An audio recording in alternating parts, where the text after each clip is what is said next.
Hi guys, तो कैसा सब लोग यहाँ पे सब लोग वीडियो में गाइस। तो गाइस यार आज मैं आपको बताने वाला हूँ एकदम बेहतरीन चीज़। वो बेहतरीन चीज़ क्या है मैं आपको बताता हूँ कि आप जैसे कि आप कोई भी बड़ा यूट्यूबर आप जिस टॉपिक पे वीडियो बनाते हो वैसे ही कोई टॉपिक पे वीडियो बनाता हो तो आप उसके चैनल की वीडियो मतलब कि वीडियो की कैटेगरी कॉपी कर सकते हो। ठीक है, वो किस उसका चैनल किस कैटेगरी पे है। अगर आप सेम वीडियो बनाते हो उसके जैसे ही तो आप उसको चैनल की कैटेगरी उसके चैनल की कैटेगरी को फॉलो करना चाहिए, क्योंकि वो भाई एक बड़ा यूट्यूबर है, उसको ज़्यादा आपसे ज़्यादा एक्सपीरियंस होगा, चीज़ होगा, तो आप भी उसके जैसे एकदम कैटेगरी सेम रख सकते हो। तो उसका जो यूट्यूब चैनल है वो किस कैटेगरी पे वो आपको चेक करना होगा। तो उसको चेक कैसे करते हैं मैं आपको बताने वाला हूँ। ठीक है, तो सिंपल है, ज़्यादा कोई इतना वो कि जैसे कि भाई बहुत मुश्किल है, वैसा कोई मुश्किल नहीं है, वो एकदम बिल्कुल सिंपल चीज़ है, आप आसानी से चेक कर पाओगे। ठीक है, तो मैं बताने वाला हूँ कि आज ये अपन यूट्यूब चैनल की कैटेगरी कैसे चेक करते हैं। तो चलते अपने मोबाइल की स्क्रीन पर। सो गाइस, आपको करना कुछ नहीं, सिर्फ आपको अपना यूट्यूब ओपन करना है। ठीक है, तो मैं यहाँ पर अपना यूट्यूब चैनल मतलब कि यूट्यूब ओपन कर लेता हूँ। और यूट्यूब ओपन करने के बाद मैं यहाँ से स्क्रॉल करता हूँ, मैं एक अच्छी सी वीडियो देख रहा हूँ।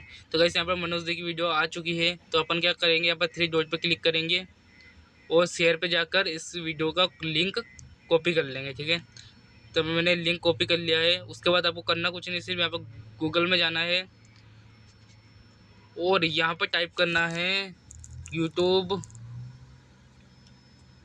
यहाँ पर आ गया यूट्यूब चैनल कैटेगरी चेकर, इस पर क्लिक कर लेना है। ठीक है, इस पर क्लिक करने के बाद यूट्यूब कैटेगरी चेकर इस पर क्लिक करना है। आपको एक बार इस वाली वेबसाइट पे जाना है। यहाँ पर थोड़ा सा लोड होगा। पर आने के बाद यहाँ पर इंटर यूट्यूब वीडियो यूआरएल, तो अपन ने जो लिंक कॉपी किया है उसको यहाँ पर डाल देना है। ठीक है, डालने के बाद चेक कैटेगरी पे क्लिक कर लेना। यहाँ पर क्लिक करने के बाद थोड़ा सा वेट करने को बोलेगा और यहाँ पर आ गया। तो यहाँ पर जो चैनल देखना, आप चैनल का नाम देख सकते हो, इसका डिस्क्रिप्शन है। ठीक है, तो यहाँ पर साइंस एंड टेक्नोलॉजी, यही मनोज दे का यूट्यूब चैनल का कैटेगरी है। ठीक है, देख सकते हो गाइस अपन ने कितने आसान तरीके से यूट्यूब चैनल की कैटेगरी का पता लगा लिया है। ठीक है, इतना मुश्किल नहीं था, बिल्कुल ही आसान था। वेबसाइट पे जाकर लिंक कॉपी करना था और पेस्ट करना था और आपके यहाँ पर सामने ही पूरा पेज ओपन हो जाता है और उस पर आप पता चल जाता है मनोज देखा भाई यूट्यूब का कैटेगरी है यहाँ पर साइंस एंड टेक्नोलॉजी है। ठीक है, तो इतना तो मैंने आपको बता दिया। और आपको कोई सा भी यूट्यूब चैनल का कैटेगरी जानना है तो आप लिंक कॉपी करके पेस्ट कर सकते हो उस वेबसाइट पे, जो आपको पता चल जाएगा। ठीक है, तो गाइस मेरा वीडियो थोड़ा सा भी हेल्पफुल लगा तो गाइस वीडियो को लाइक एंड चैनल को सब्सक्राइब जरूर कर देना और कमेंट में बताना आपको इससे हेल्प मिली या नहीं मिली। ठीक है, तब तक के लिए bye bye, take care guys.